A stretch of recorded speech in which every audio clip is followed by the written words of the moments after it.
तो जोहार साथियों, यात्रा के 7वें दिन के पड़ाव में हम अभी हैं मध्य प्रदेश के मंडला ज़िले के बिछिया ब्लॉक में। और बिछिया ब्लॉक में एक पंचायत है नरेनीमाल, सही मैं बताया।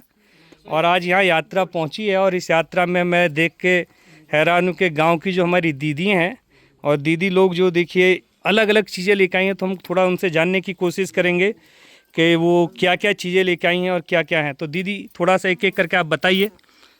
सभी को मेरा नमस्कार, सेवा जोहार। मैं ग्राम पंचायत नरेनीमाल और ग्राम बरटोला से श्रीमती किरण नंदिनी धूमकेती।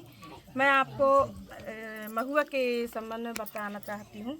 ये महुआ है, ये हमारे आदिवासियों का कहना चाहिए एक व्यवसाय के तौर में भी है। इसके जो फूल हैं इसको हम लोग बीनते हैं, बेचते हैं, आय की जरिया है।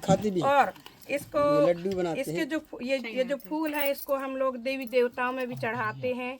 और इसका पहले से मतलब शराब भी बनता है, तो इसका शराब को भी चढ़ाते हैं।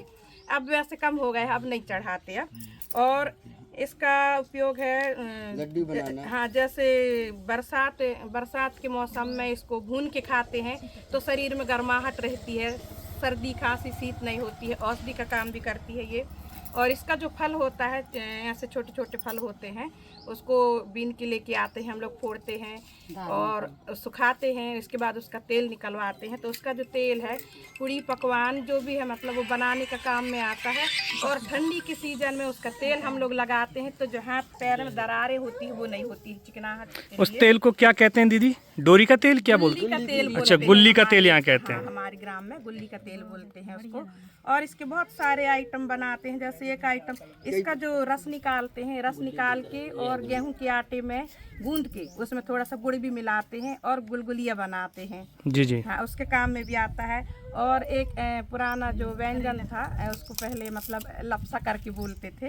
तो गेहूं के आटे उसका भी रस निकालते हैं और गेहूं के आटे को उसमें घोल के बनाते हैं और लंबा लंबा सा मतलब ऐसे बना के और उसके अंदर डालते हैं और खाते हैं उसको। ये काम में भी आता है। और इसका एक और काम है, इसको मतलब जैसे अपन 1 किलो महुए का फूल लिए और उसको उसमें कम से कम 2 लीटर पानी रख के उसको खूब उबालेंगे। उसके बाद में कम से कम उबालने के बाद आधा लीटर के करीब पानी बचेगा, उसको छान के और बोतल में रख लेंगे। तो वो ना मतलब जैसे प्रसूता महिला है तो उसको सुबह शाम एक एक ढक्कन पिलाएंगे, तो वो ताकतवर्धक भी है। और जो शीत की बीमारी होती है, ठंड होती है, तो उसको भी भगाने के काम में आता है। ऐसे महुआ के बहुत सारे उपयोग हैं हमारे गांव में। जी जी हाँ, देखा साथियों, जैसा कि हम लोग जानते हैं कि महुआ का नाम सुनते हैं तो लोगों का दिमाग में एक ही चीज़ आती है कि महुआ मतलब दारू। लेकिन ऐसा नहीं है। जो दीदी ने बताया, महुआ मतलब औषधि भी है, महुआ से तेल भी निकलता है, महुआ एक जड़ी बूटी का भी काम करता है और महुआ एक आप कह सकते हैं पोषण के लिए भी काम करता है। इसका लड्डू बना के या इसकी हलवा बना के भी खाते हैं। और इस गोली भी है और ये महुआ ये जी, तो इसको भी यदि हम तोड़ेंगे तो इसमें जो दूध निकलता है ये दूध तो अपने शरीर में जो धात बोलते हैं, जो चकता सा निशान रहता है, उसमें यदि लगाएंगे इसका दूध तो वो भी ठीक होता है। और इसके जो छाल भी उपयोग में आता है। अभी तो मेरे को ध्यान नहीं है, पर इसका छाल भी कुछ औषधि के काम में आता है इसका। जी बहुत बहुत धन्यवाद। हाँ, महुए बहुत औषधि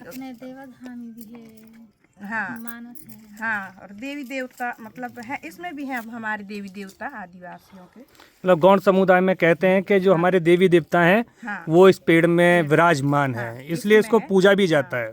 और एक साजे का पेड़ होता है, उसमें साजे के पत्ते जो चढ़ाए जाते हैं। खासकर कहते हैं कि जो गौड़ समुदाय में जब पूजा होती है तो उसमें वो साजे के पेड़ के पत्ते होते हैं जिनको चढ़ाया जाता है, वही बड़ा देव पे चढ़ते हैं। जी जी जी, बहुत बहुत धन्यवाद।